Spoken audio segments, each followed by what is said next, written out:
2026-27 ఆర్థిక సంవత్సరానికి మున్సిపల్ పరిపాలన మరియు పట్టణాభివృద్ధి శాఖకు 14,539 కోట్లను కేటాయించాలని నేను ప్రతిపాదిస్తున్నాను.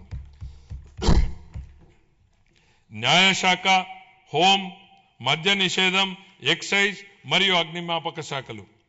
మంచివారు భయపడనప్పుడు చెడు శక్తులు బలహీనమవుతాయన్నటువంటి రొనాల్డ్ రీగన్ సూక్తిని గుర్తు చేస్తూ తీవ్ర వాతావరణ పరిస్థితుల్లోనూ, పండగల సమయంలోనూ, అత్యవసరాలు, విపత్తులు, ప్రజా కార్యక్రమాలలోనూ సమయంలోనూ వ్యక్తిగత అవసరాలను పక్కన పెట్టి రాత్రింబగళ్ళు కర్తవ్యాన్ని నిర్వహించేదే మన పోలీసు దళమే.